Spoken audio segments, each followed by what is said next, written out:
আসলে সত্যি কথা বলতে কি, একটা মেয়ে যদি চায় যে আমি আমার ইজ্জত ধরে রাখবো, কোনো ছেলের ক্ষমতা নাই সেই ইজ্জত নষ্ট করে। এটাই সত্য কথা। আমার স্ত্রী এই কথাটা খুব জোরালোভাবে আমাকে বলে, আমি যখন রাস্তায় হাঁটবো, আমি যদি চাই তাহলে কোনো মেয়ে, কোনো ছেলে আমার কাছে ঘেঁষতে পারবে না। আমি সুযোগ দিলে তখন ঘেঁষতে পারবে। একটা মেয়ে যদি চায় যে একটা ছেলে আমার সাথে ইটিস পিটিস করুক, সে ছেলে করবেই করবে। একটা মেয়ে যদি চায় যে একটা ছেলে আমার পর্যন্ত আসতে পারবে না, আমি আমার ব্যক্তিত্ব গায়রত বজায় রাখবো, আমি ডিস্টেন্স মেনটেন করবো, আমি কোনো সুযোগ দিব না, ছেলে সুযোগ পাবে না কখনো। এত সহজ না। সর্বোচ্চ তখন কি করতে পারে, ধরে 10 জন মিলে ধরে ওকে জোর করে তার সাথে কিছু করতে পারে। ওরকম কিছু করলে তো আল্লাহর গজব নেমে আসবে। ওই যে সারা আলাইহিস সালামকে তুলে নিয়ে গিয়েছিলেন একটা বাচ্চা, মনে নেই আপনাদের? সারা আলাইহিস সালামকে একটা বাচ্চা এরকম উঠাই নিয়ে আসছে। আর সারা আলাইহিস সালাম সবচেয়ে সুন্দরী মেয়েদের একজন ছিলেন পৃথিবীর ইতিহাসে, ইব্রাহিম আলাইহিস সালামের স্ত্রী। তখন তিনি হাত বাড়াচ্ছে তার দিকে ধরার জন্যে। আর সারা আলাইহিস সালাম তখন বলছে, দাঁড়ান, আমাকে 2 রাকাত নামাজ পড়তে দেন।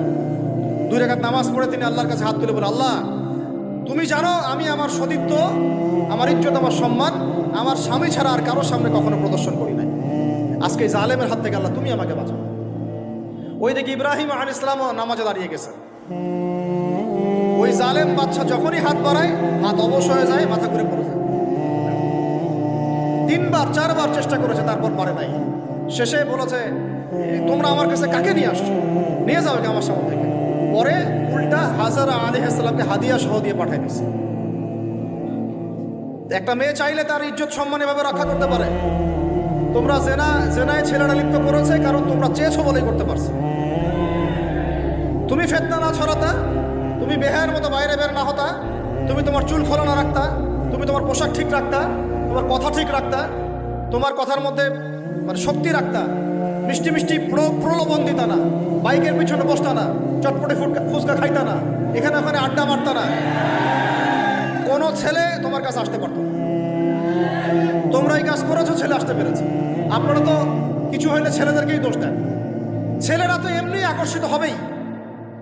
আমি একজন ছেলে হিসেবে বলতেছি, এটা না তো বিষয়টা। একটা ছেলের ফিতরত এটা, যে তার কাছে সবচেয়ে সুন্দর মনে হবে একটা মেয়েকে। এটা একটা ছেলের ফিতরত, স্বভাব ধর্ম। এটা চুম্বকের মতো আকর্ষণ করবে।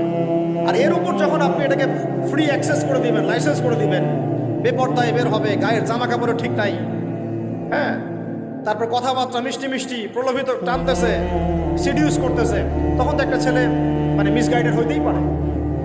স্বাভাবিক। ছেলেরও দোষ আছে, কিন্তু অবশ্যই এখানে মেয়েরও দোষ আছে।